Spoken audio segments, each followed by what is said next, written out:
¿Qué tal? Muy buenas noches, sean ustedes bienvenidos a Señales Ocultas por Tercera Llamada Radio, bajo una producción de Cristian Aguilar Centurión, con los medios de contacto que ya todos ustedes conocen: Twitter, Facebook, Instagram y YouTube en transmisión simultánea, como Tercera Llamada Radio, para que nos hagan el favor de interactuar con nosotros, dejarnos sus dudas, comentarios, sugerencias. De verdad, muchas gracias. Como siempre, también un caluroso saludo a nuestros amigos que siguen los audios en España por ivox.com, muchas gracias. De verdad son muy gentiles, nos motivan a continuar y a poner nuestro máximo esfuerzo. Cabe recordarles que somos una institución sin fines de lucro, que lo único que pretendemos es difundir temas de interés general, social, etcétera, en esta radiodifusora. Y nuevamente acompañado en esta ocasión por mi querido amigo el ingeniero Alfredo Herrera. ¿Cómo está, ingeniero? Muy bien. ¿Cómo le va? Juan Ramón, pues bien, gracias a Dios, aquí andamos. Sí. Dando que hablar. Es que nos hacen comentarios de repente, son chavos en... Está bien. ¿no? Chavos en las redes, que no tienen otra cosa que hacer más que jugar. Hoy es la última parte de un tema muy interesante, que esperemos les sirva. Es cómo actuar ante una catástrofe natural. Este es el tercer programa y aquí nos referiremos al cambio climático. Las catástrofes que tienen su origen en el cambio climático. De verdad les recomendamos que lo sigan, aunque fuera, son programas largos, aunque fuera por periodos lo concluyeran, porque está muy interesante. Y sigue temblando, ¿no, ingeniero? Sí. Ya vamos a tener que acostumbrarnos a andar así medios mareadones. Sí, ¿verdad? Bailando al ritmo que nos toquen. Ahí sí ya. Y los volcanes inquietos. Inquietos. Además, esos sí están muy tremendos. Sí. Tremendos. El otro día dejé de contestar en el teléfono y me encontré como 30 de avisos de terremoto. Ah, ok. De terremotos. Uh-huh. Y como 4 de volcanes. Sí. En un ratito. Sí. Es impresionante. Como ya nos comentó usted, hay cambios cósmicos, hay cambios en el sistema solar que afectan. Y que no quiero ser redundante en esto, pero qué bueno que tenemos la oportunidad de informarnos, que nos haga usted favor de compartirnos la información que investiga, ingeniero, ¿no? Y ojalá sea de utilidad para todos ustedes. Nunca está de más conocer de estos temas, porque quién sabe en qué momento los debamos utilizar. Claro. Hoy día pues traemos un tema, no es novedoso, pero sí es de mucha actualidad. Muchas cosas las podemos manejar desde el punto de vista raciocinio. Sin embargo, muchas veces ni cuenta nos damos de qué está sucediendo. Entonces, tratar de explicarlas a través del raciocinio sería pedirle peras al olmo. Sí. Entonces, aunque muchas cosas ya de hecho se saben, aquí vamos a verlas de una manera concatenada, de una manera hilada, de una manera secuencial, para que tenga algún apoyo de carácter teórico, científico, hasta donde nos dé el razonamiento, y trataremos de ser lo más claro posible. Miren, el cambio climático implica muchos conceptos, muchas cosas. Implica, por ejemplo, empezar a hablar qué es el clima. Sí. Y luego hablar de cambio climático, si lo único que no cambia es el cambio. Uh-huh. Sí. O sea, el clima está cambiando constantemente porque las condiciones cambian, como ahorita lo vamos a ver. Bueno, por un lado. Por otro lado, aquí estamos acostumbrados, o nos han acostumbrado a escuchar algunas cuestiones de el niño, el fenómeno del niño, el fenómeno de la niña. Uh-huh. ¿Qué es eso? ¿Cómo nos está pegando? ¿Cuál es la temperatura media del mar? ¿Cuál es la temperatura media de la atmósfera? ¿Cuál es la temperatura media de la Tierra? Sí. Son datos que en un momento dado nos permiten reflexionar y ponernos a actuar Es decir, actuar en consecuencia, sabiendo que en un momento dado nosotros podemos ser responsables de ciertos cambios dañinos, tanto para nosotros como para el resto de la humanidad. Entonces, hoy vamos a tratar de hablar de lo que es la niña, lo que es el niño, lo que es la oscilación del sur, que es un fenómeno ENSO, que así se le llama. Vamos a ver el efecto invernadero, vamos a tratar de ver los factores del clima, qué es lo que se está modificando realmente. Vamos a tratar de ver también algunos panoramas respecto a sus efectos del cambio climático, como son aquellos donde se forman las tormentas y depresiones tropicales, ciclones tropicales, huracanes, etcétera. Sí, y de ahí obviamente nos da material para jugar con las olas de calor, con las olas de frío, que lo vivimos y no lo explicamos, simplemente o nos quitamos una chamarra y nos quejamos, o nos ponemos una chamarra y nos quejamos. Qué frío, qué calor, qué Pero, frío. sí, qué calor. ya. Se acabó, pero ¿qué explicación tiene todo esto? Y eso nos podría ayudar. Hace años las estaciones climáticas estaban muy bien marcadas, ¿no? Sí. Incluso en las tradiciones de muchos pueblos ya sabían qué día iba a empezar el calor, qué día iba a empezar el frío, qué día iba a empezar las lluvias. Hoy todo eso anda de cabeza, ¿no? En general. Sí, incluso el programa de huracanes. Uh-huh. Sí, se modifica. Se modifica año con año. Sí. A veces empieza en abril, otras veces empieza en mayo. Según terminaba en noviembre y se sigue hasta enero, ¿no? Termina noviembre 30 oficialmente, Sí. Y cosas así que dice uno, Qué extraño. está un poco raro. Pero todo como eso, uno ¿no? sigue trabajando y sigue generando dinero para pagar y para vivir y para comprar y vender, pasamos por alto que nuestro mundo nos está dando llamadas de atención, Claro, ¿verdad? sí. Pues, ¿qué le parece si Sí, comenzamos, sí, ingeniero? sí, ¿Qué hacer, cómo actuar ante una catástrofe natural ocasionada por cambio climático? Bien, para poder entender entonces todo esto necesitamos por hacer una especie de repaso de algunos conceptos de carácter pues técnico. Entonces empezáramos diciendo... La pregunta es buena, ¿qué es el clima? Yo le aseguro que si hacemos la pregunta abierta y sin que se metan a los buscadores, amigos, ¿qué es el clima?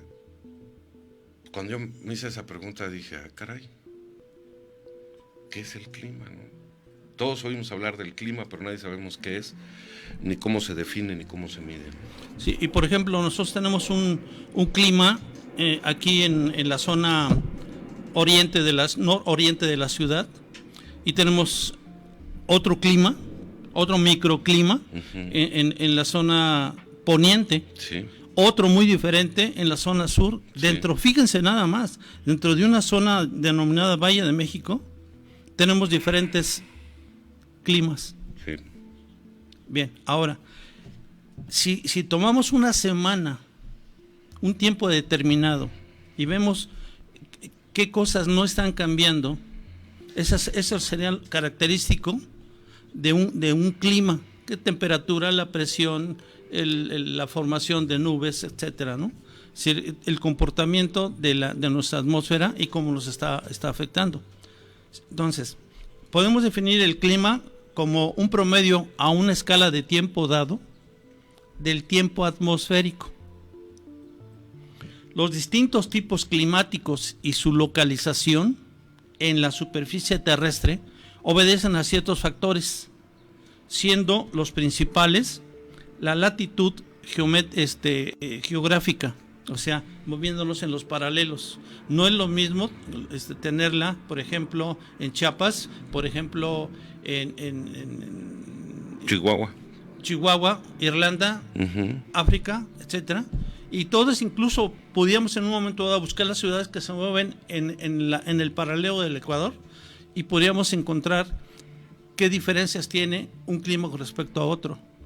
Más bien, el lugar que clima tiene respecto a otro. Y fíjense, ubicados en la misma latitud. Ahora, si todavía lo complicamos moviéndonos a través de la altitud, que es movernos en los meridianos, la distancia al mar, nuestra ciudad qué tan distante está o qué tan cercano está del mar. La orientación del relieve terrestre, o sea, si hay una sierra, si hay montes, si hay cerros, etcétera, si hay ese tipo de serranías, vamos, con respecto a y qué orientación tiene con respecto a la insolación. O sea, nosotros sabemos que el sol sale por el oriente y se oculta en el poniente, ¿sí?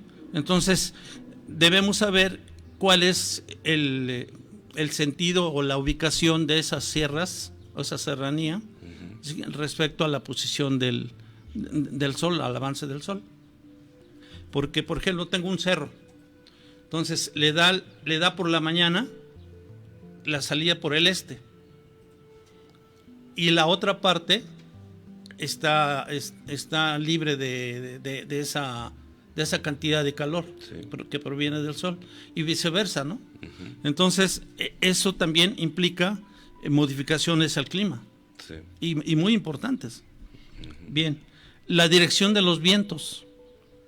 Los vientos estamos acostumbrados a que se mueven de norte a sur, y podemos detectarlo de chavaquito. Nos íbamos cuando mis cuates y yo sí lo hacíamos, nos íbamos a los hormigueros y veíamos en qué sentido estaba el conito de entrada, porque en el sentido donde está el aire estaba más protegido. También los árboles, fíjense en la inclinación que tienen los árboles, entonces es por efecto del viento. Si constantemente le está dando viento de ese lado, pues necesariamente va a tener una cierta inclinación hacia los árboles para ver el sentido del viento. El más fácil, arrojar una confite o tierra que agarra uno y lo avienta y ve uno la dirección del viento. Otros lo hacen tomando, así pulsando, poniendo un poco de saliva a su dedo y ahí se detecta. Así son cuestiones muy prácticas conceptos bien ancestrales, ¿no? Que decían, el viento siempre sopla del norte. Siempre decían eso. Siempre decían. Aquí en México, en el área metropolitana de la Ciudad de México, todo el mundo decía, es que el viento siempre viene del norte, refiriéndose tal vez a que entraban los huracanes o los ciclones por el Golfo de México, pero por la parte norte. Pero ya es por donde sea, ingeniero. Es por donde sea. Bien. Fíjense bien, entonces, también las corrientes marinas tienen un efecto sobre el clima. Sí. Entonces, estoy mencionándoles apenas cinco factores que determinan el tipo de clima en un momento dado que tengamos en el lugar donde estemos viviendo. Entonces, la latitud, la altitud, la distancia al mar, la orientación del relieve, dirección de los vientos y las corrientes marinas son factores, y sus variaciones en el tiempo producen cambios en los principales elementos constituyentes del clima. Por lo tanto, cambia al clima. Bien, los constituyentes del clima son 5. No sé si quedó claro hasta aquí. Sí, adelante. Bien. Los constituyentes del clima son 5. Uno es la temperatura atmosférica, la presión atmosférica, los vientos, la humedad del aire atmosférico.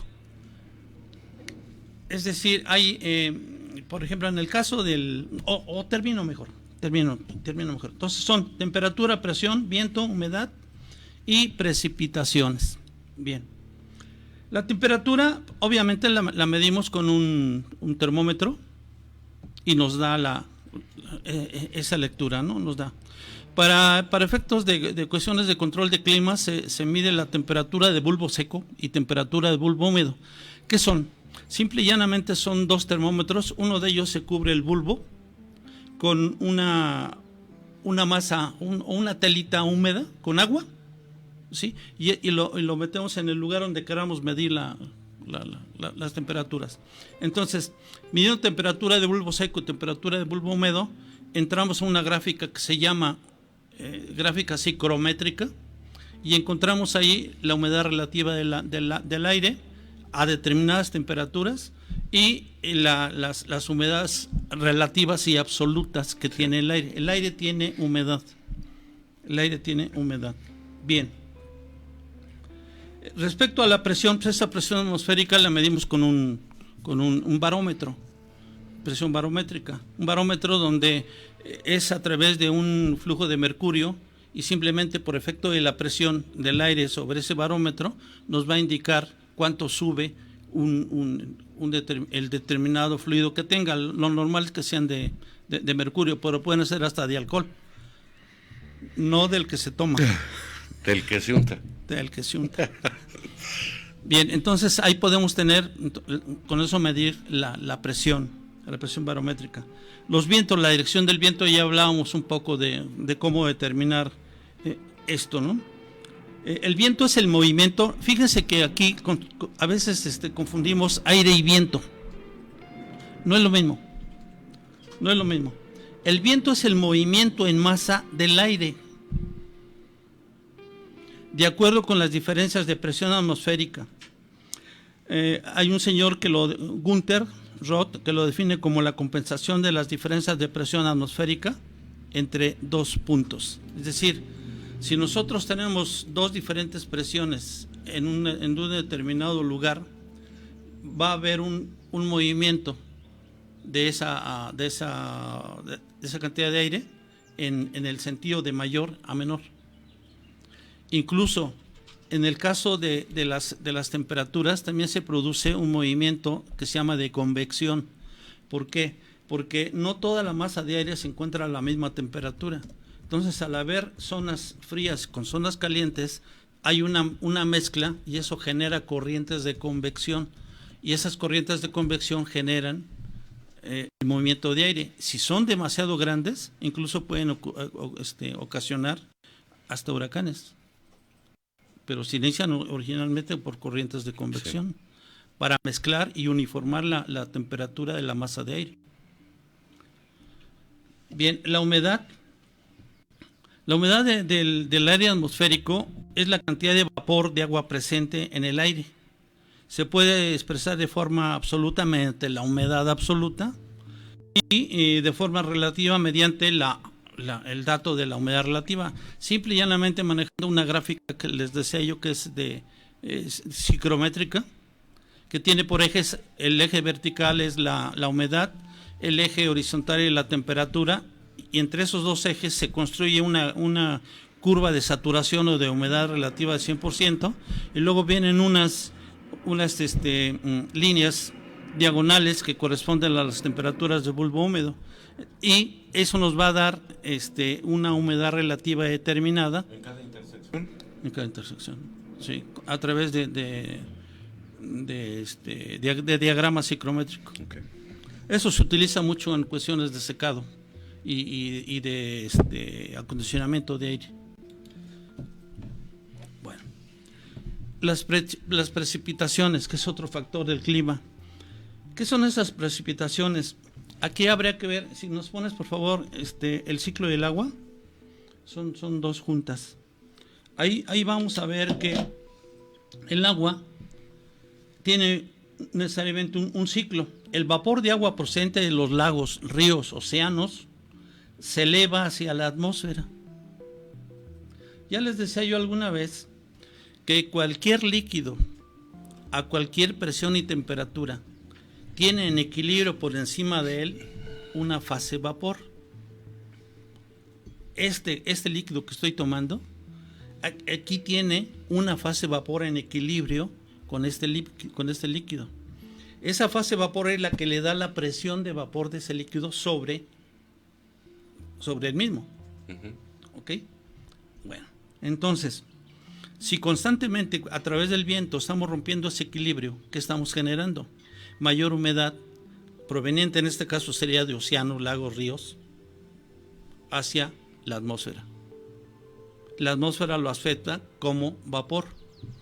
Si el vapor está más caliente que la masa de aire, entonces va a calentar la masa de aire.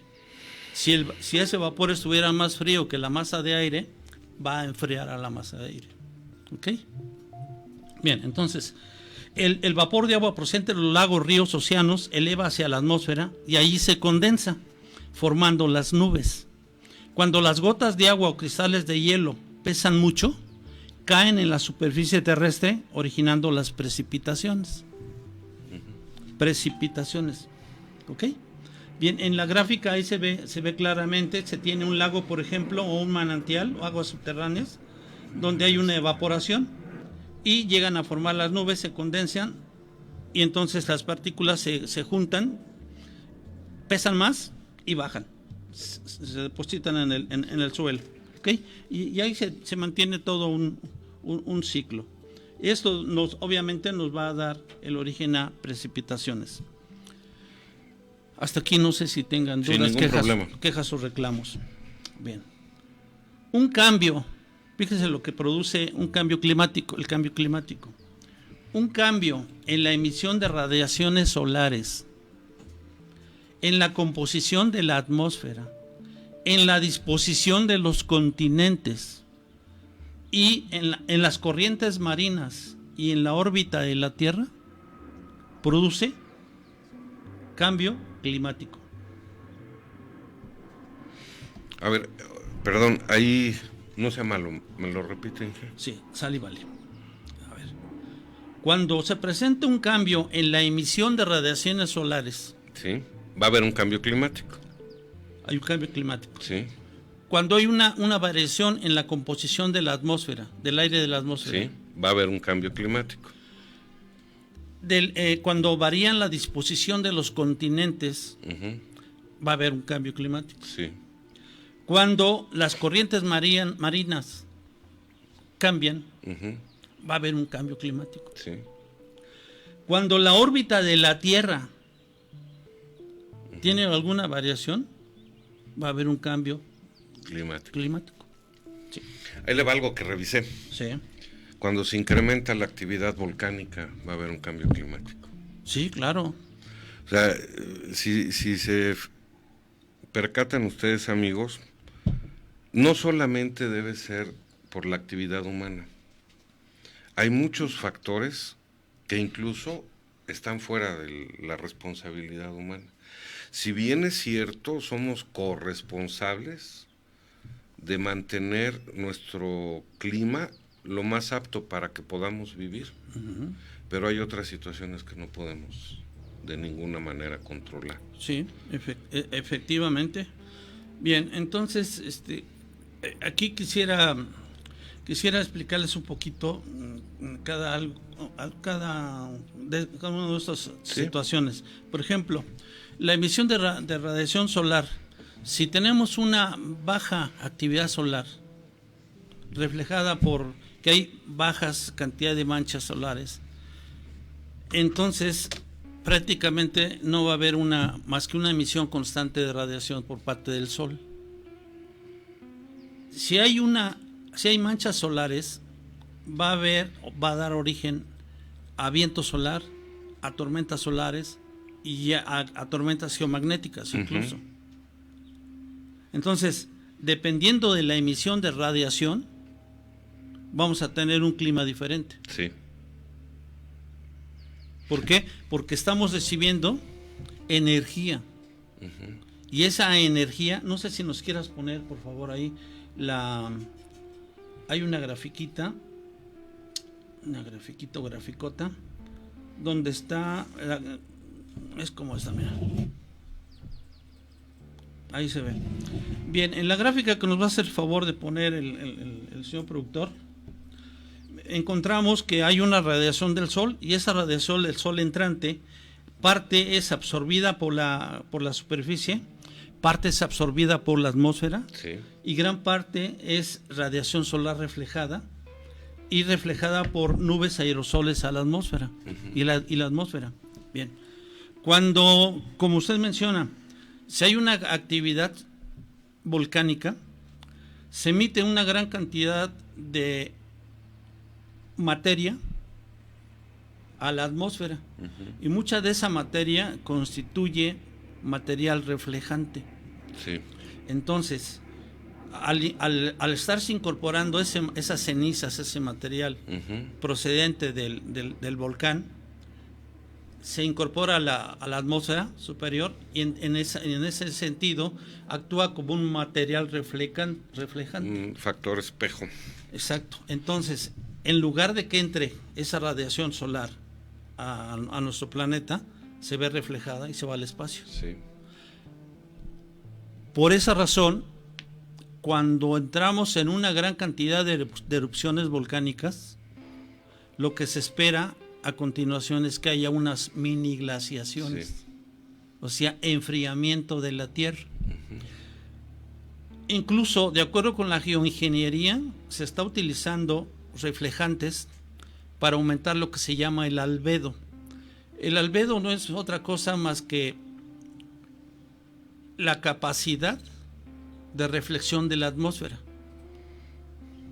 Entonces lo que se está buscando a través de la geoingeniería es buscar aerosoles o buscar partículas en suspensión que formen parte de la atmósfera para que ésta refleje la radiación solar. Ajá. Y entonces no entre esa energía a nuestro sistema, a Tierra, y no nos provoque tanto calentamiento.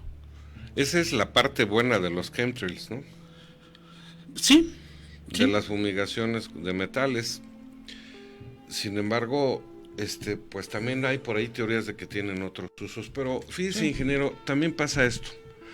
Hoy se sabe que el Sol respira y que cada 11 años encoge su diámetro 2 kilómetros y otros 11 años y los recupera, y que eso tiene mucho que ver con las llamaradas solares y la actividad que tiene. Entonces nosotros estamos a expensas también de eso, y eso no lo vamos a poder controlar absolutamente. A eso se le llama el ciclo solar. Sí. El ciclo solar es precisamente de 11 años. Sí.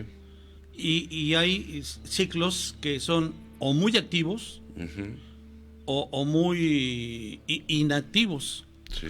En los mínimos de Maunder, que en los mínimos de Dalton que veíamos pasado, sí, del siglo XVII y siglo XVIII, se vio que las actividades solares en buena cantidad de años fue muy baja.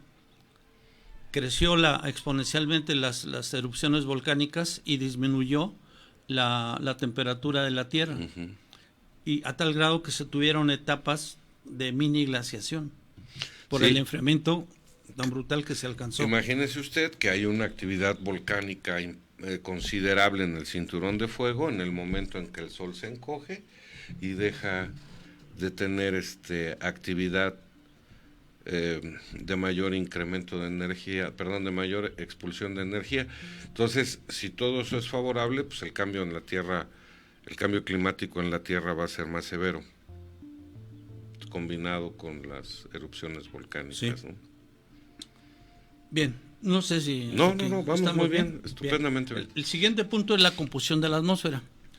Bien, miren, básicamente la atmósfera está formada por nitrógeno y por oxígeno. O sea, un 78% es nitrógeno, del orden de un 21% es oxígeno, y el otro 1% es toda una gama de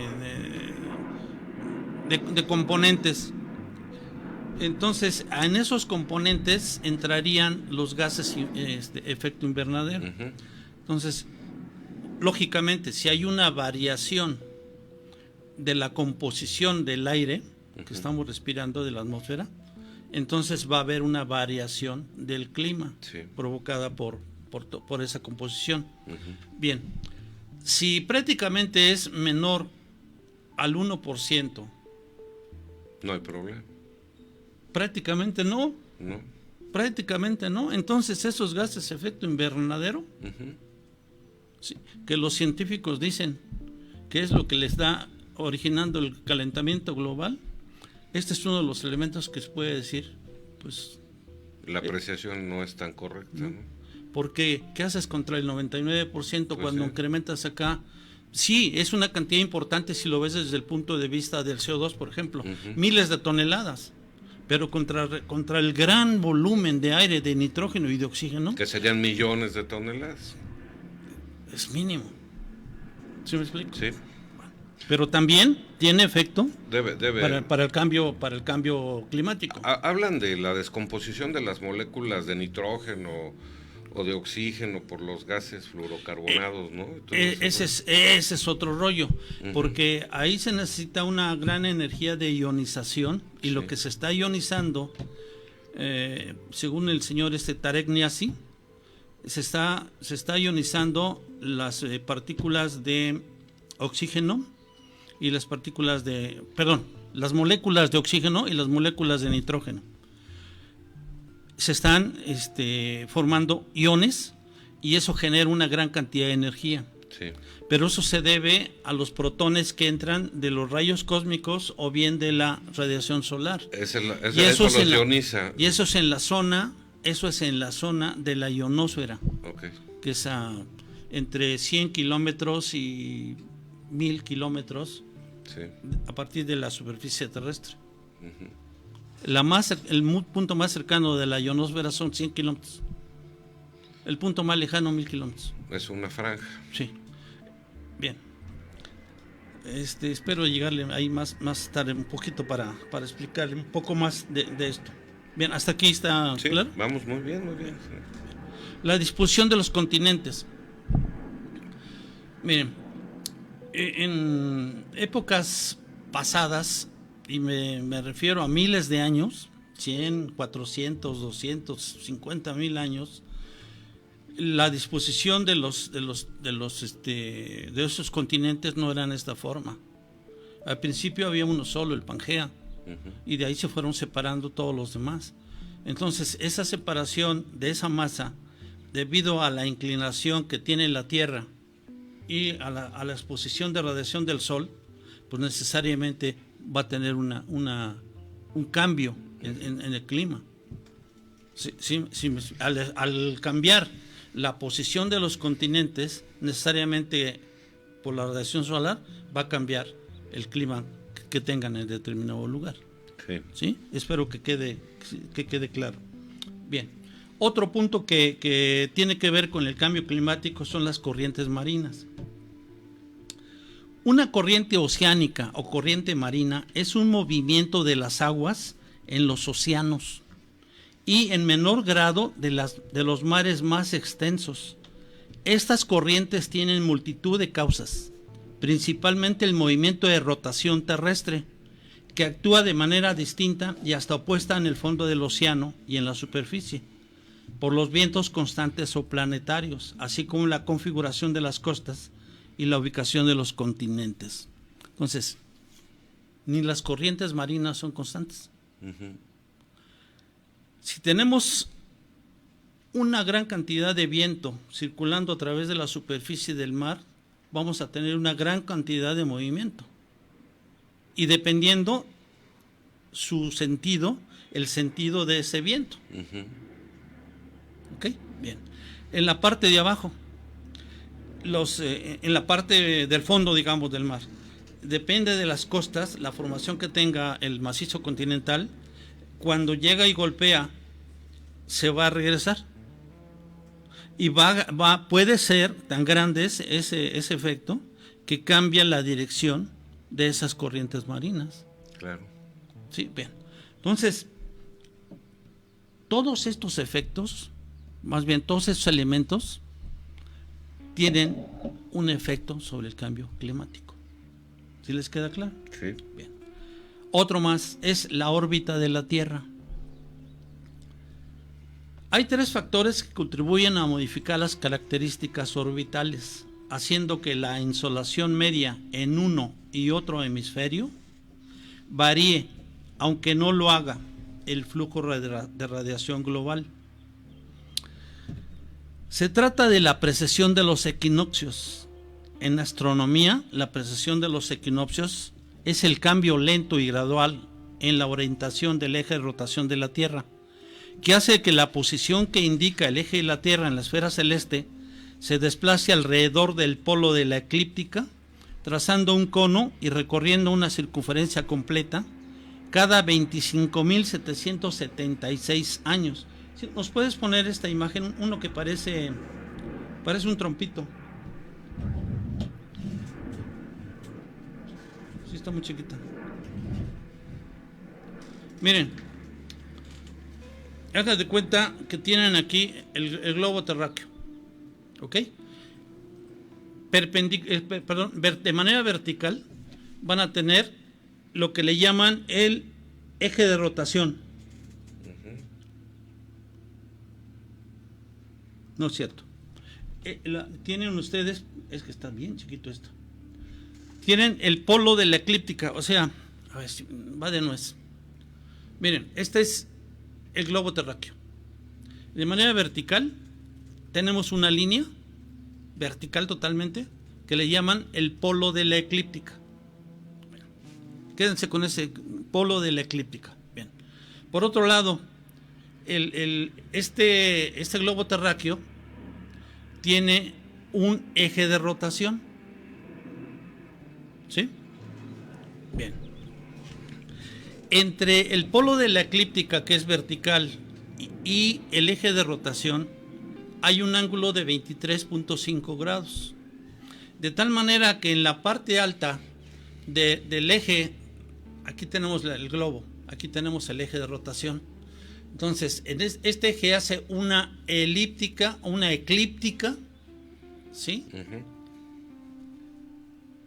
Si parte de este punto, hace la eclíptica y llega otra vez a ese punto, se tarda 25.776 años en cumplir ese ciclo, que se llama precesión de los equinoccios. Bien. ¿En los dos polos? En toda la Tierra. Okay. En toda la Tierra.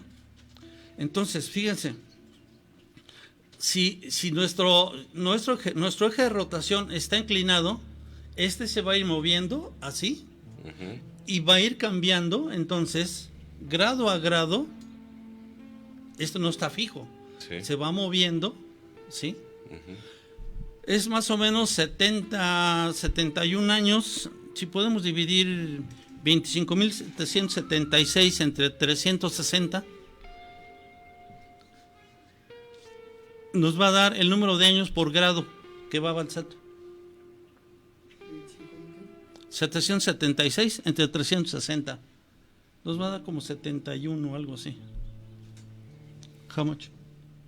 71.6 años por grado, por cada grado. Entonces, en 71.6 hay un movimiento de un grado en la órbita de la Tierra. Sí. O sea, hay un movimiento constante. Y si esa variación es importante, hay una variación del clima. Claro. ¿Está claro? Así de simple, mi querido Watson. No puede ser el mismo clima hoy que hace 400 años. No. Y no será el mismo dentro de 400 años. No. Es decir, si me apuran un poco, hasta día con día. Sí, es diferente. Cambia. Ay, qué interesante está esto. Apenas de manera perceptible de un día a otro, pero cambia. Porque las condiciones están cambiando. ¿Ok? Cuando hablan y nos dicen, ay, tenemos que cuidar el clima, nuestro planeta, hay que plantar arbolitos, hay que, es con la finalidad de generar oxígeno para que podamos respirar o estabilizar las condiciones meteorológicas para que esos eventos del cambio climático no dañen a la población o para que tengamos una mejor calidad del aire que respiramos. ¿Cuál es en realidad, ingeniero, el objeto de que se maneje este tipo de comentarios o de ideas? Es que depende quién las emita. Sí, ¿verdad? Pues el sí. interés que tenga. Exacto.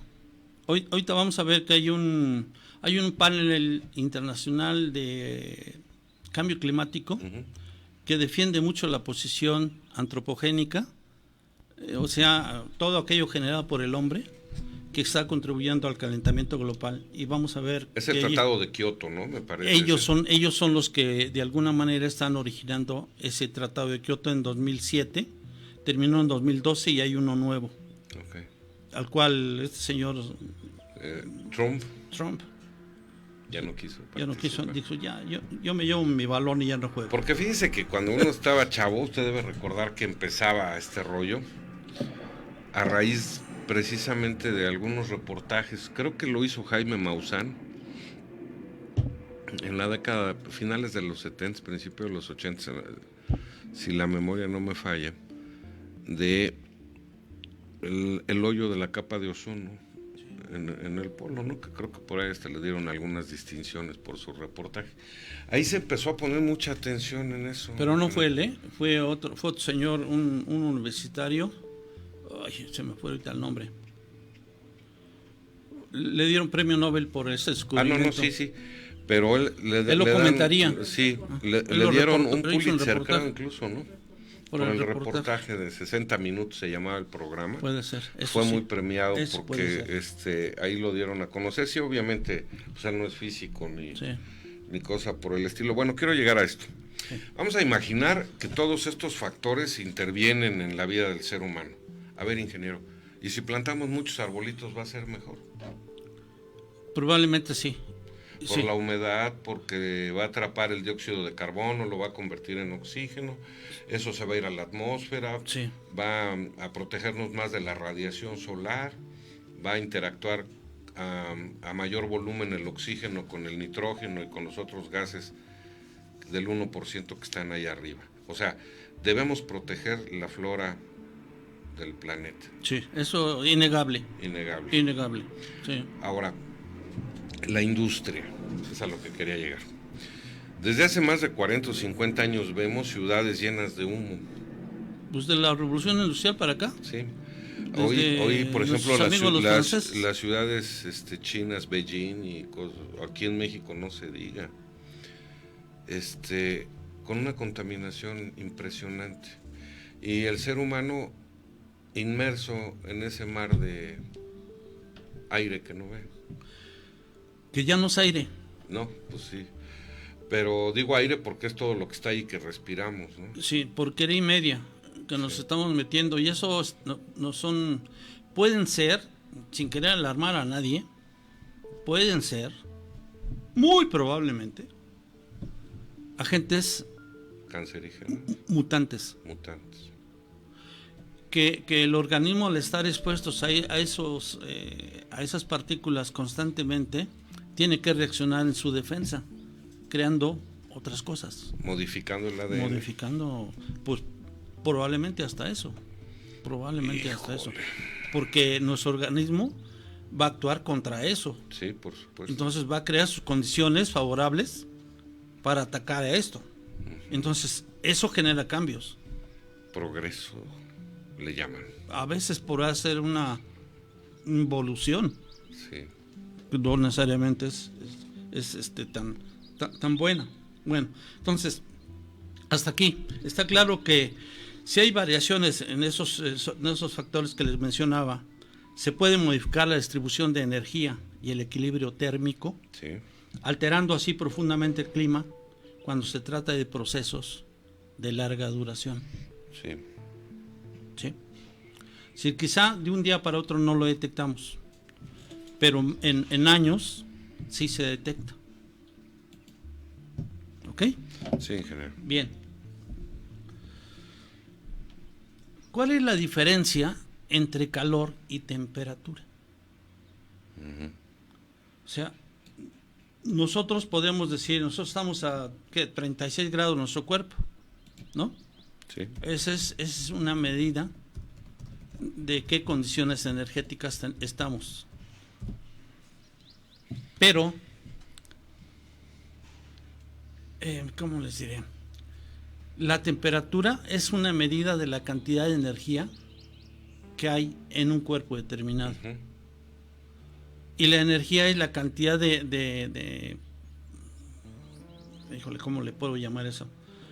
Energía es la cantidad que se puede transmitir de un cuerpo a otro, sí, o de un punto a otro.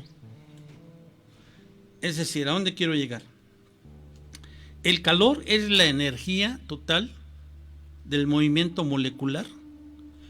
O sea, cuando hablo de movimiento de moléculas, estoy hablando de una energía cinética o energía de movimiento.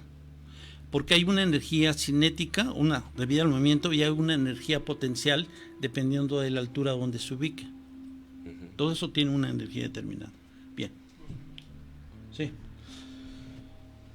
El calor es la energía total de movimiento molecular en una sustancia, mientras temperatura es una medida de la energía molecular. El calor depende de la velocidad de las partículas, su número, su tamaño y su tipo. La temperatura no depende del tamaño, del número o del tipo. Por ejemplo, la temperatura de un vaso pequeño de agua puede ser la misma que la temperatura de un cubo de agua. Pero el cubo tiene más calor porque tiene más agua y por lo tanto más energía térmica total. ¿Sí se ve la diferencia? Sí. El calor es lo que hace que la temperatura aumente o disminuya. Si añadimos calor, o sea, energía, la temperatura aumenta. Si quitamos calor, la temperatura disminuye. Las temperaturas más altas tienen lugar cuando las moléculas se están moviendo, vibrando y rotando con mayor energía. Entonces, la temperatura no es energía, sino una medida de ella. Sin embargo, el calor sí es energía. ¿Sí les queda claro? Sí. Bien. No sé si quieres, si quieres. Sí. No se vayan, está muy Pues, interesante, queridos amigos. Me dice mi productor que tenemos que hacer un corte, en 2 minutos regresamos. Esto es Señales Ocultas. No se vayan, continuamos. Muchísimas gracias, estimados amigos, por su amable espera. Miren, vamos a continuar con este tema. Miren, yo considero que sí es técnico, pero es muy elemental. Pues tenemos que empezar a ver ese tipo de conceptos para familiarizarnos de alguna manera con ellos, si no dejarlos pasar de largo. Bien, miren, después de ver todo este rollo, podemos entonces ya definir qué es el cambio climático. El cambio climático es un cambio en la distribución estadística de los patrones meteorológicos durante un periodo prolongado de tiempo. Pueden ser de décadas hasta millones de años. Sí. Puede referirse a un cambio en las condiciones promedio del tiempo o en la variación temporal meteorológica de las condiciones promedio a largo plazo. Eso sería el cambio climático.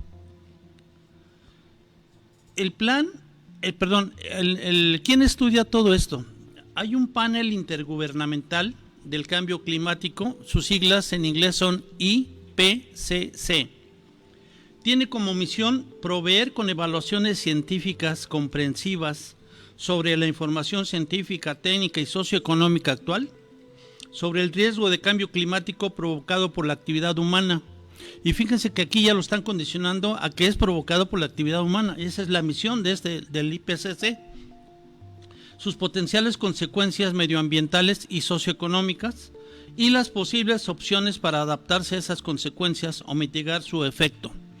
Fíjense que, como les reitero, en la misión de este panel ya está implícito que están diciendo que se debe a cuestiones antropogénicas, y no es cierto. Miren lo que dicen. Ellos están investigando el riesgo de cambio climático provocado por la actividad humana. Y yo les preguntaría, ¿y lo que provoca el sol? ¿Lo que provoca todos los elementos que le hemos estado hablando? ¿Dónde quedaron? En fin, cada loco con su tema. El IPCC ha publicado 5 informes en los siguientes años. En 1990 y uno adicional en 1992 en una conferencia que le llamó Cumbre de la Tierra, donde se trató de concientizar a la humanidad del problema tan grave que teníamos respecto al calentamiento global. Se creó una convención marco sobre el cambio climático en marzo de 1994. Otro informe fue en el año de 1995. A raíz de ese informe, en 1997 se empezó a redactar el protocolo de Kioto sobre el cambio climático. Otro informe fue en el año 2001. Ahí se dieron las bases para la redacción de un nuevo protocolo. En el año 2007 se incentivó la distribución de energías renovables. Es decir, ya se concientizó un poco más a la humanidad para dejar de quemar combustibles fósiles y sustituirla por energías renovables que no dañaran al planeta, como utilizar la energía eólica, la energía solar, la energía del mar, la energía de las olas, o sea, ese tipo de energía que de un momento dado nos vendría a ayudar a bajar los gases de efecto invernadero. Otro informe que se hizo en 2014 se publicó en septiembre de 2013 y fue finalizado hasta 2014. Fíjense a qué conclusión llegaron en este informe de 2014. El grado de certidumbre de que la actividad humana está detrás del calentamiento, o sea, consecuencias del incremento observado de las concentraciones de gases de efecto invernadero, ha pasado de muy posible, o sea, en un 90%, a extraordinariamente posible, un 95%. O sea, este grupo de expertos científicos a nivel mundial está prácticamente con un 90-95% aceptando que el calentamiento global se debe a cuestiones antropogénicas, es decir, por actividades humanas, es decir, por la liberación o la producción de gases efecto invernadero, producciones como de CO2, de óxidos de nitrógeno, dióxidos de azufre, metano, fluorocarbonados, que son los gases de los refrigeradores, etcétera. Entonces, a eso le están atribuyendo el gran cambio climático. Oiga, ingeniero, ¿y por qué lo achacan a la actividad humana solamente? ¿Por qué no hablan abiertamente de todos los factores, como lo estamos viendo en esta noche, que influyen en el cambio climático, para no generar expectativas o temor en la población? ¿Cuál será el fin? Pues yo creo que si están metidos en este asunto, tanto científico a nivel mundial, yo creo que tienen un plan muy ya dirigido, muy trazado ya para otorgarle la responsabilidad a estos gases de efecto invernadero.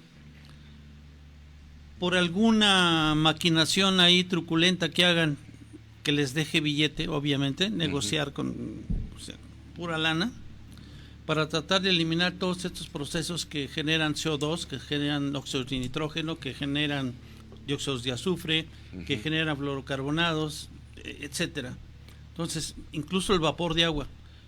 Sí, porque fíjese que en las noticias o en los medios de comunicación convencionales se ve que constantemente lo achacan a la actividad humana, pero ¿qué cree? Las grandes potencias no hacen caso.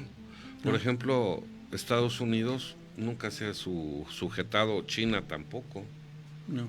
Tal vez algunos países europeos sí, porque son muy amigables con su entorno, pero las grandes potencias industriales casi no, ingeniero. No disminuyen su actividad industrial. No. ¿Sabe por qué no? Porque mire, por ejemplo, a lo mejor ellos sí saben que no depende de eso el cambio climático. Dudo mucho. Yo creo que son cuestiones económicas. Por esta razón, mire, por ejemplo, si de acuerdo con la Convención de Kioto, cada país se compromete a disminuir miles y miles de toneladas de CO2 que produce, nada más hablando del CO2, eso le va a costar mucho dinero. Sí. Porque primero, para cambiar sus procesos que generan esos dióxido de carbono, les cuesta mucha lana. Sí. Ahora, si no tienen esa capacidad técnica de hacerlo, les queda otro recurso, que es pagar lo que se llama bonos de carbón. O sea, ¿qué consiste en esto? A ver, que hay países como Costa Rica, por ejemplo, sí, que generan bosques. Es lo que le iba a comentar, sí. Y esos bosques actúan como resumideros de CO2. Sí. Y entonces esos bosques generan un cambio de concentración de CO2 por la cantidad de CO2 que está absorbiendo. Y la liberación de oxígeno que genera. Pero aquí les pagan por tonelada de CO2 captada. Sí. Y a eso le llaman bonos de carbono. ¿Que quién los paga? Las potencias que tecnológicamente están comprometidas a bajar en gran proporción sus fuentes de CO2. Sí. Entonces, ese es ahí un primer grave problema. Sí. Bien. Si el IPCC, este panel internacional, dijera que no es el calentamiento global debido a los gases de efecto invernadero, Sí. ¿qué pasaría? Esas potencias ya no invertirían en los bonos ya no de pagarían carbono. esos bonos de carbono. Sí. Y entonces no invertirían en mejorar sus procesos, ser más eficientes en sus procesos, tratando de evitar el CO2. Sí. Y que aunado a la deforestación que de todos modos los grandes países continúan haciendo de nuestros bosques y selvas, pues el problema se agravaría, ¿no? Exacto. Entonces, por ahí puede darse una explicación a lo que me preguntaba usted. ¿Por qué no suspenden su actividad Sí. económica? Bien, rápidamente veamos las causas del cambio climático. Las causas se dividen en las categorías generales siguientes.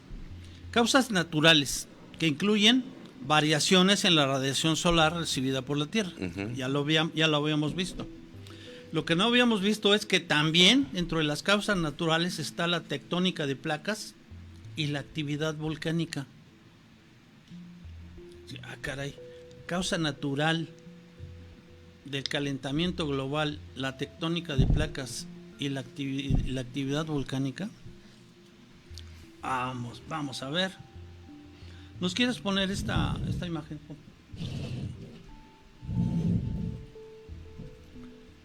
Bien, en esta imagen se ven unas placas en color naranja, unas placas que se llaman placas tectónicas, que ya hemos hablado muchas veces en este programa de ellas.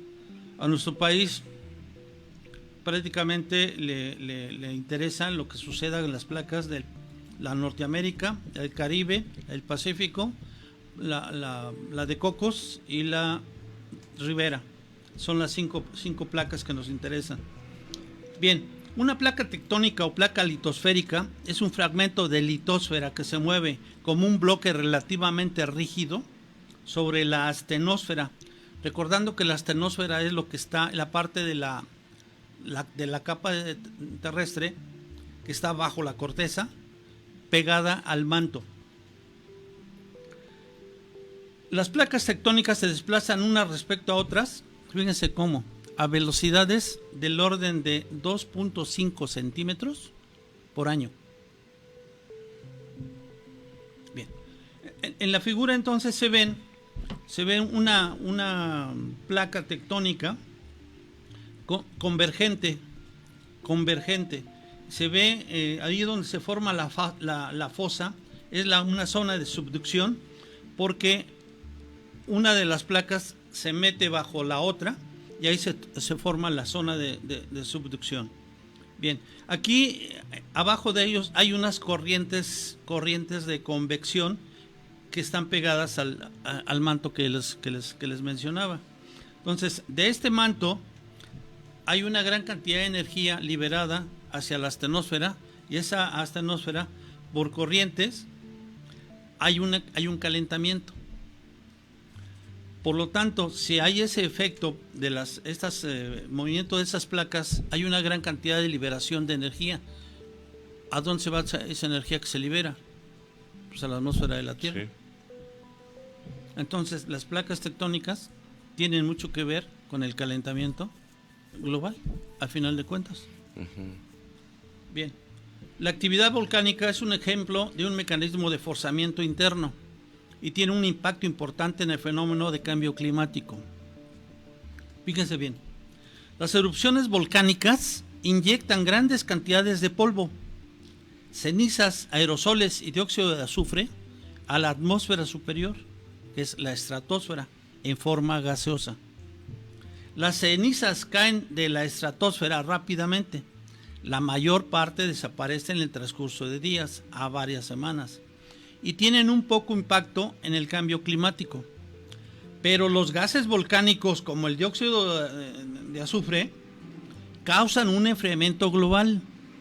Fíjese qué características tiene el dióxido de azufre. Es reflejante. Las moléculas de dióxido de azufre son reflejantes de las radiaciones solares. Por lo tanto, tienen un enfriamiento global. No así el dióxido de carbono. El dióxido de carbono volcánico, por su lado, potencia el calentamiento global, porque ese, en lugar de evitar la radiación solar, actúa como una capa que la radiación que proviene de la Tierra no sale hacia el exterior, sino rebota, y a eso se debe el efecto invernadero. Forma un domo. Forma un domo, una capa superior donde toda la energía que es reflejada choca y vuelve a caer. Entonces eso es una manera de conservar energía cada vez más y más y más y más, ¿sí? Lo que puede dar origen al calentamiento global. Pero si eso es tan poco comparado contra el 99% del nitrógeno y el oxígeno en la masa de aire, es muy poco, sí. Pues deberíamos esperar unos incrementos de temperatura debido a este efecto invernadero del orden de décimas de grado, y quizás hasta más pequeñas. Bien, dentro de estas, además de la actividad volcánica y las placas, hay unas causas antropogénicas. Esas son generadas por actividades humanas. Esto incluye la quema de combustibles fósiles, la tala de bosques, entre otros, que son la causa del calentamiento global. Veamos. La quema de combustibles fósiles, todos esos combustibles fósiles son de carácter orgánico, por lo tanto contienen carbono, hidrógeno, oxígeno, nitrógeno, azufre, etcétera, que al quemarse sufren una reacción de oxidación, y lo que obtenemos finalmente es CO2, agua y energía. Y para eso los quemamos, para recuperar la energía. Lo que no recuperamos es el CO2 y el agua. Entonces el agua se va como vapor de agua, formando parte de los gases efecto invernadero, que la Convención de Kioto no acepta, pero que sí es un efecto invernadero, es un gas, y del CO2. Entonces, esas causas generadas por actividades humanas se llaman causas antropogénicas. Está incluida la quema de combustibles fósiles, aceptémoslo, pero no en la medida que declara el panel internacional del cambio climático. La tala de bosques también contribuye. ¿Por qué?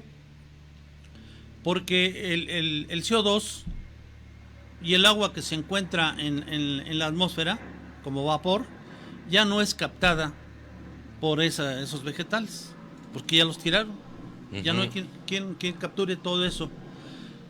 Normalmente, si hubiera los bosques, actúan como un resumidero de CO2, donde por síntesis se liberaría el oxígeno y el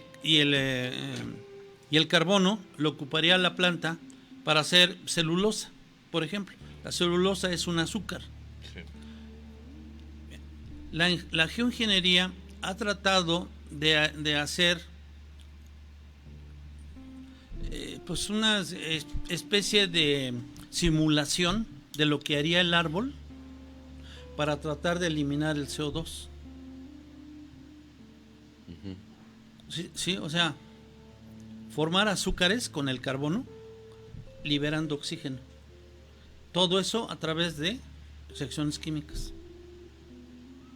Eso es lo que propone como otra parte la geoingeniería, además de los agentes reflejantes. ¿Ok? Bien. El efecto invernadero es un proceso en el que la radiación térmica, si nos quieres poner por ahí la imagen. El efecto invernadero es un proceso en el que la radiación térmica emitida por la superficie planetaria es absorbida por los gases de efecto invernadero atmosféricos y es irradiada en todas las direcciones. Bien, ¿cuáles son esos gases de efecto invernadero? Son el CO2, el nitrógeno, el metano, el dióxido de azufre, compuestos fluorocarbonados, además del vapor de agua. En la foto se ve claramente cómo está entrando la radiación solar, llega a la Tierra, parte se refleja y sale por la capa superior de la atmósfera, pero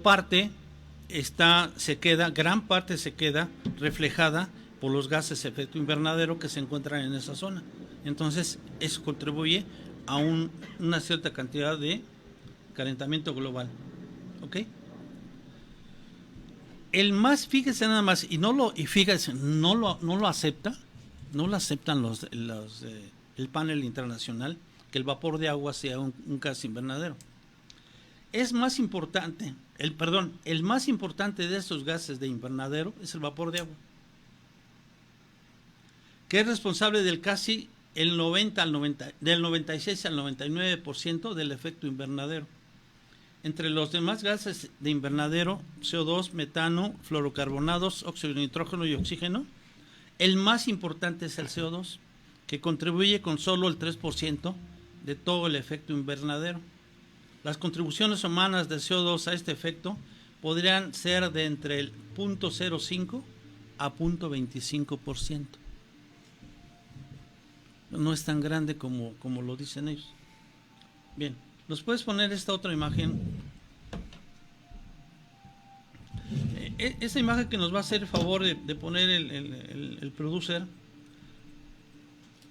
menciona en la parte inferior izquierda los indicadores de actividad industrial y ahí aparecen una gráfica con cuatro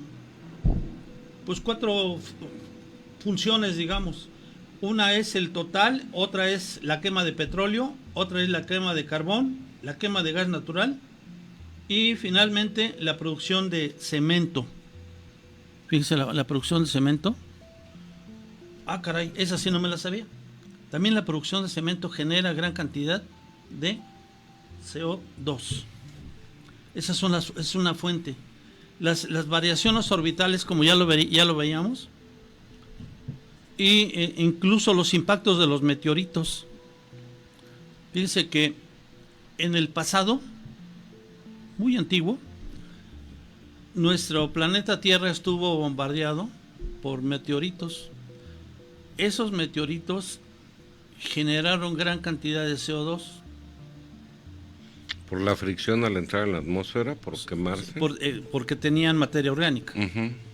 Se queman y entonces producen CO2. Uh-huh. Y ese CO2 fueron cantidades más importantes en el pasado que las que hay ahora. Órale. Más importantes. Bien. Y otra más es la de la variación de la actividad solar, que ahí se ve a través de una gráfica como achurada, digamos. Se ve las variaciones que ha tenido.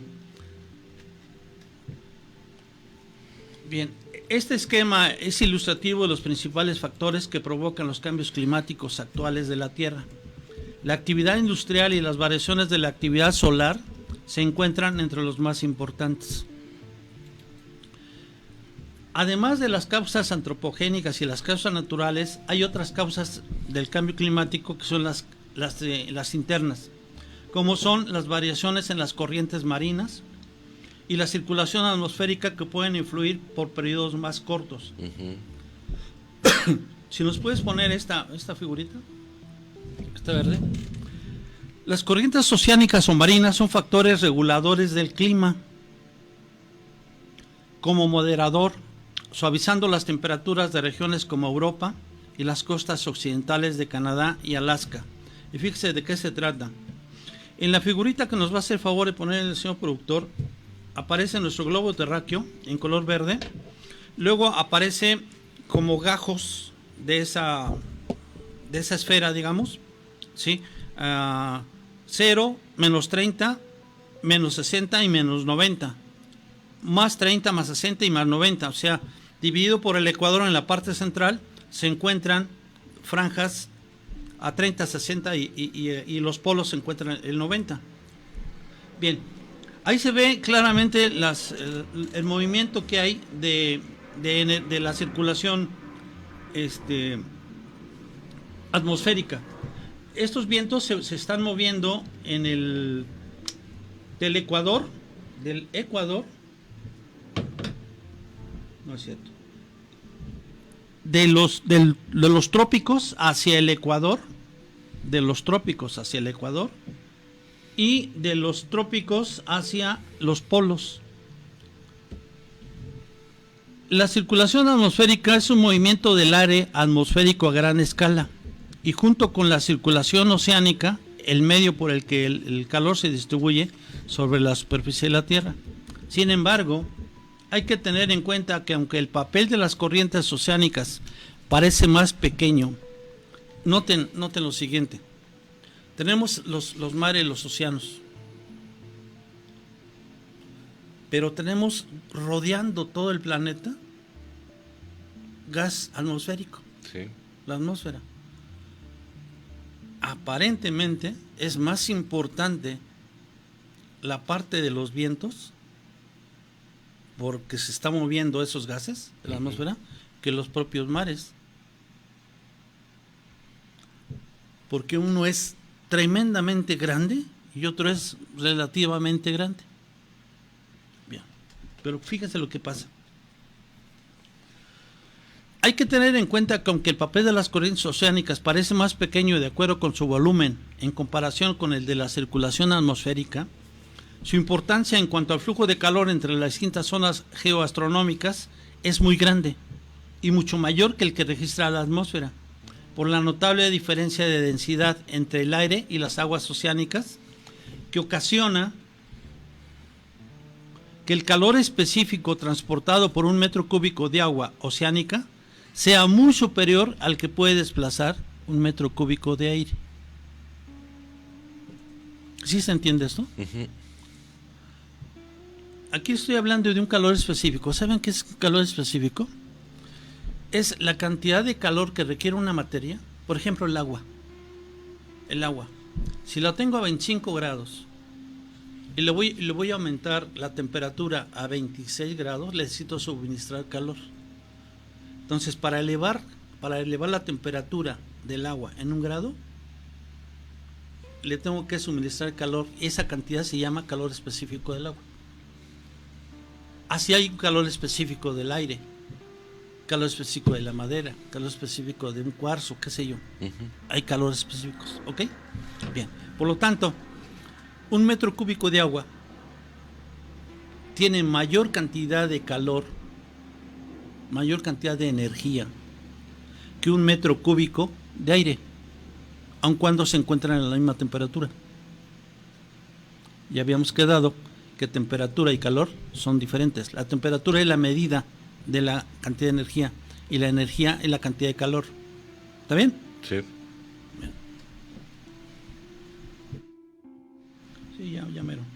Entonces, ¿deberíamos preocuparnos más por el mar que por la atmósfera?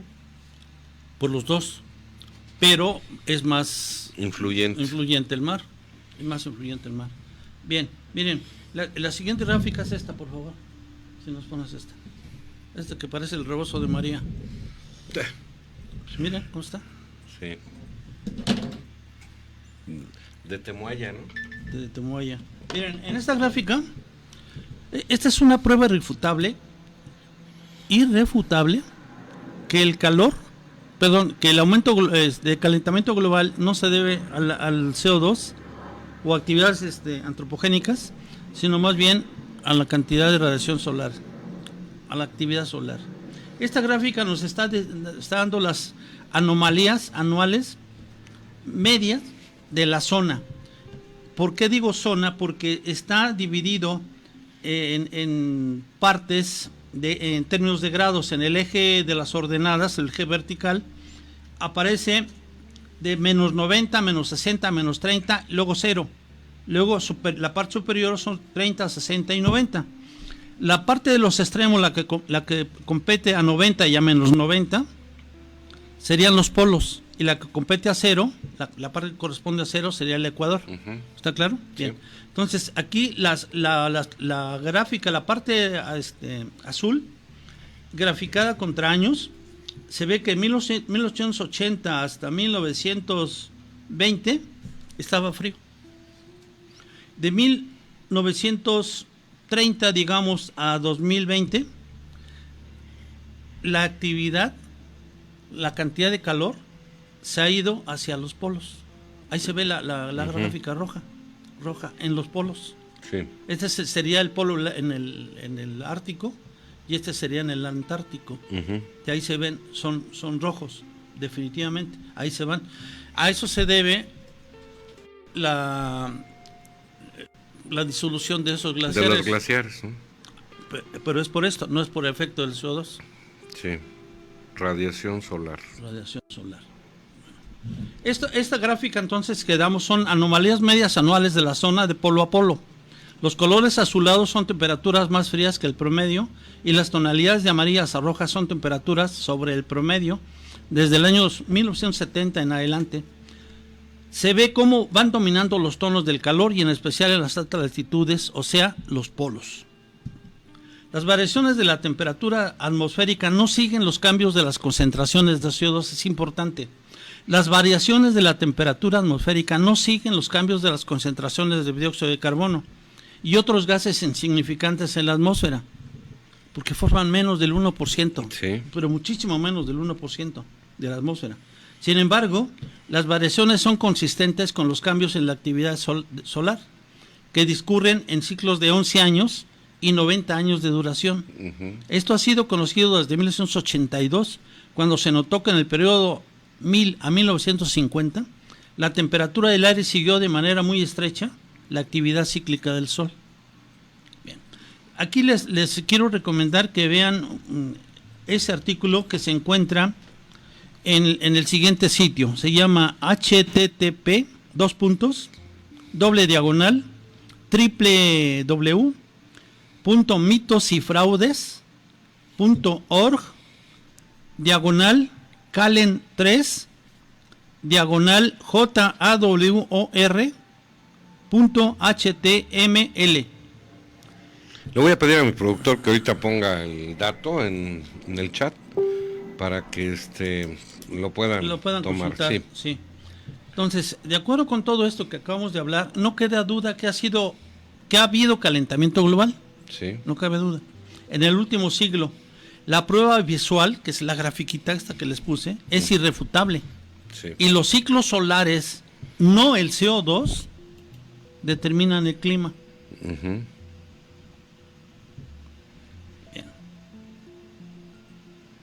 Déjame nomás ver lo del niño y la niña de volada. Bien. Hemos oído hablar de los fenómenos niño y niña. ¿Sí? Bien. Fíjese lo que son.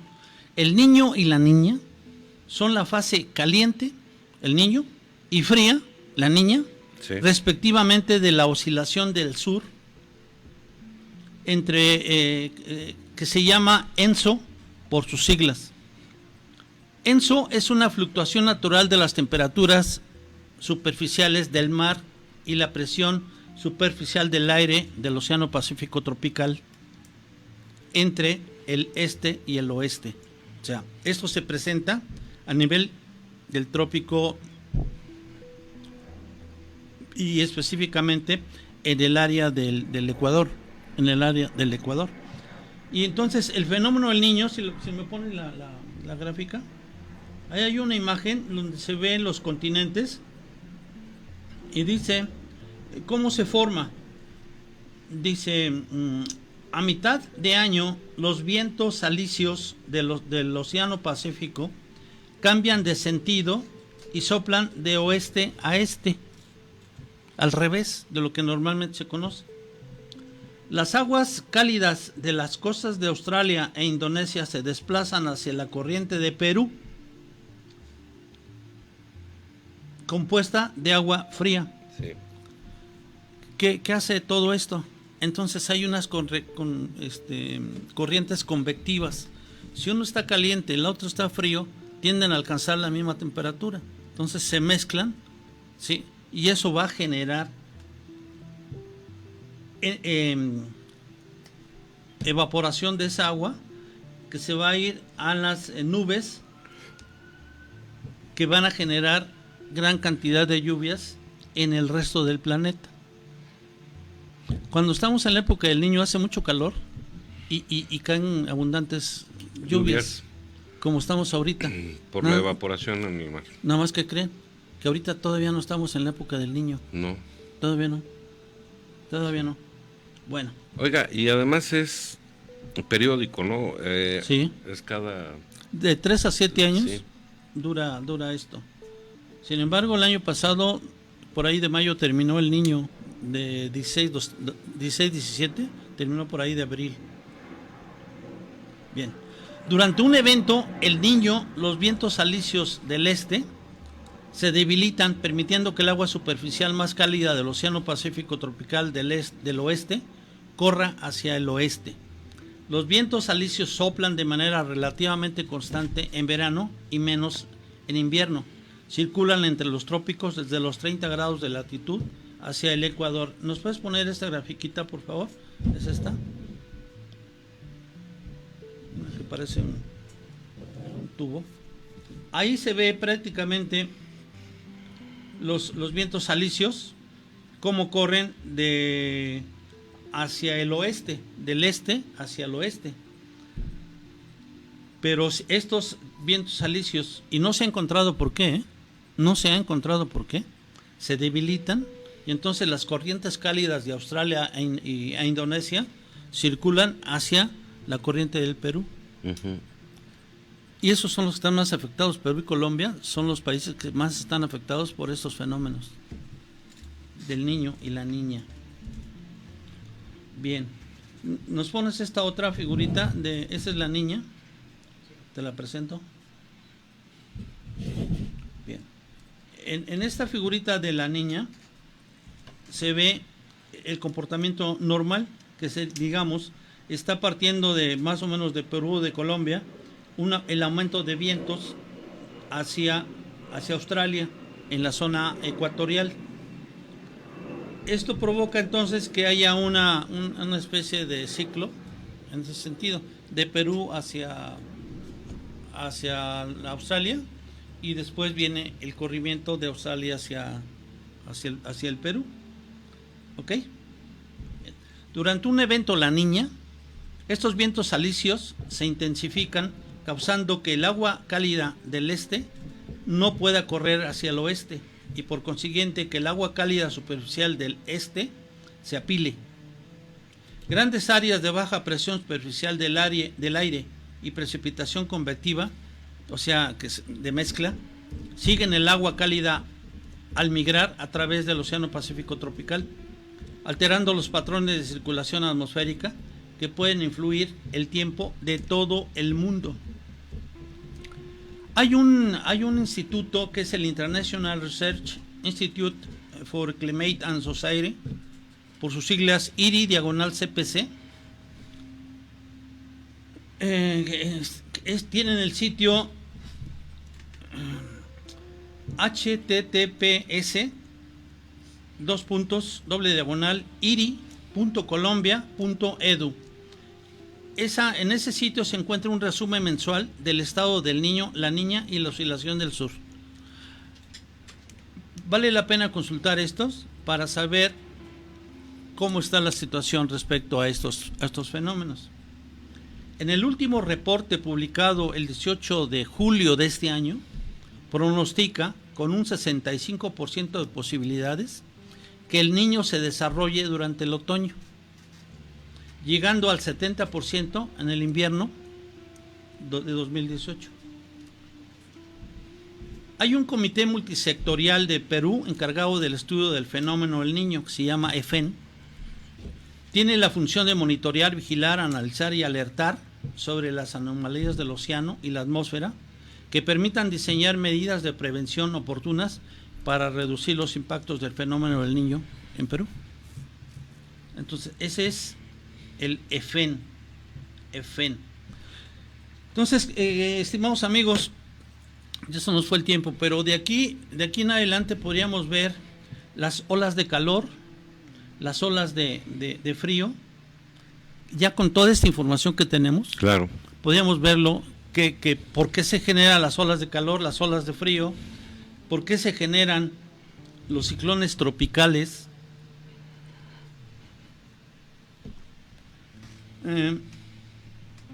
Nada más veamos esta grafiquita, el pronóstico de la temporada. Hay un pronóstico para la temporada de ciclones tropicales en 2018. Esto se genera cuando la temperatura superficial del mar es arriba de 26 grados. La temperatura promedio en la zona ecuatorial del mar es de 26 grados y no pasa nada. Si empieza a subir un poco más, se presentan el movimiento de aire, y dependiendo de las condiciones del otro aire que le llega de la parte de occidental, entonces se van a generar depresiones tropicales, tormentas tropicales o ciclones, sí, que únicamente van a variar dependiendo de las velocidades que alcancen. En eso. Bueno, aquí no quedémonos con lo siguiente, porque sí es muy importante ya, y ya con esto damos por concluido este tema. En el Océano Pacífico hay 18 ciclones con nombre, y en el Océano Atlántico hay 14 ciclones con nombre. Eso nos daría un total de 32 fenómenos. sí. De esos 32, en el Pacífico hay 8 tormentas tropicales y en el Atlántico 7, ya quitamos 15. Esas no son tan peligrosas.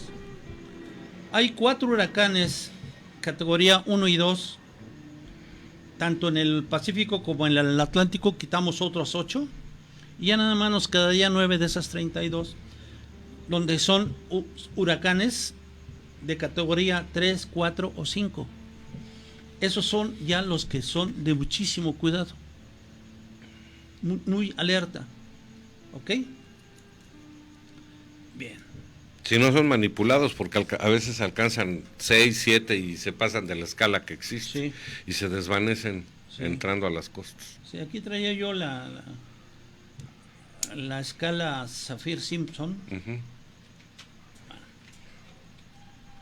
Déjame ver, espérame tantito. A lo que quería llegar. En el sitio, hay un sitio del Sistema Meteorológico Nacional que es https://smn.nca.gov.mx, donde el gobierno mexicano proporciona el pronóstico del tiempo, información de ciclones tropicales en el Pacífico y en el Atlántico, reporte de lluvias y monitoreo de los volcanes Popocatépetl y Colima. Sí. El poder destructivo de cualquiera de las modalidades de los ciclones obliga a que se tomen medidas especiales de seguridad. Bien, entonces aquí, dado que ya se nos fue el tiempo, simplemente les voy a aconsejar que se remitan a ver la guía de prevención de desastres publicada por Senapred, y ahí van a encontrar las precauciones específicas para si se trata de inundación, si se trata de un ciclón, si se trata de una tormenta, si se trata de un incendio, incluso, porque se pueden generar incendios. En fin, ya sería la parte preventiva. Me quedo con la parte teórica, porque aparentemente lo sabemos, pero cuántas de estas cosas que les acabo de mencionar no es cierto que lo supiéramos. Estaban muy ignoradas. ¿Ok? Está bien. Entonces, pues con esto, salvo su mejor opinión, traigo aquí la información, pero ya no nos da tiempo. El cambio climático está modificando nuestra economía, salud y a nuestras comunidades de muchas formas. Sí. Los científicos advierten que si no ponemos el freno sustancialmente al cambio climático ahora, los resultados probablemente sean desastrosos. Si la Tierra se calienta, algunos de estos importantes cambios podrían ocurrir. 1. El agua, por expandirse cuando se calienta en los océanos, absorbe más calor que la Tierra y el nivel del mar ascenderá. Al ascender el nivel del mar, aumentará también debido a la fusión de los glaciares y del hielo marino que se incorporan a lo que ya existe. Obviamente con esto las ciudades de las costas sufrirán inundaciones. Y algunas desaparecerán incluso. Lugares en los que normalmente llueve o nieva podrían calentarse y secarse. Muchos lagos y ríos podrían secarse. Habría con ello más sequías, lo que haría muy difícil cultivar alimentos. Habría menos agua disponible para la agricultura, para la producción de comida, como ya dije, para beber o simplemente para cualquiera de las actividades del ser humano. Sí. Con esto muchas plantas y animales se extinguirán. Habrá huracanes, tornados y tormentas producidos por estos cambios en la temperatura y la evaporación del agua que se producirán con mayor regularidad. Entonces, ingeniero, no solamente, más bien, nos queda muy claro que los seres humanos somos culpables por la actividad que realizamos en la vida. Pero hay otros factores que no son nuestra responsabilidad. Y que hay que considerarlos mucho más importantes, sí, la verdad, mucho más importantes. Observarlos, porque si nos sentimos culpables de algo que no generamos al 100%, estamos desviando la atención y a lo mejor la atención sería cómo resolvemos el problema de todas estas situaciones que intervienen en el cambio climático, ¿no? Sí. Para encontrarles una solución. Si es que la hay, si no, pues amoldarnos a las condiciones con las que nos toca vivir. Oiga, sí. ¿Usted quiere hablar de lo que sigue, de ciclones, inundaciones, etcétera? O basta decirle a nuestros amigos, ya con esta explicación, que puedan leer lo que publica el Senapred, que se informen, porque ya tendrán más datos de cuáles echar mano. No todo es culpa de la labor del ser humano. Sí. En términos de cantidad de material, me faltaría 7 hojas. 7 hojas. ¿Otro programa quiere hacer usted?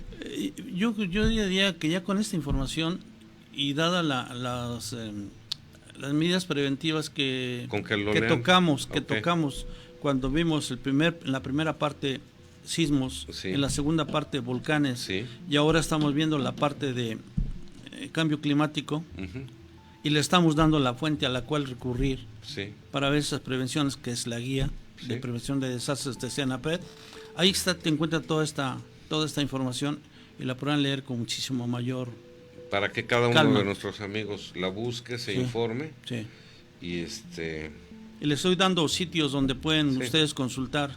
Sí, está muy bien. O sea, yo creo que la información está bastante completa. Aquel que tenga intención de conocerlo, que lo pueda aplicar, si claro, vive en las costas o en lugares donde note cambios en el clima constantes, sí, denle una leída. Por ejemplo, la zona de la Baja California, en la zona de Los Cabos, San José, sí, del Cabo, Cabo San Lucas, pues es obligado que estén enterados por la gente de Protección Civil, sí, sí, y ustedes también lo corroboren a través de información de las autoridades, de otras autoridades como el Servicio Meteorológico Nacional, claro, como la Comisión Nacional del Agua, sí, que nos podemos y el Senapred.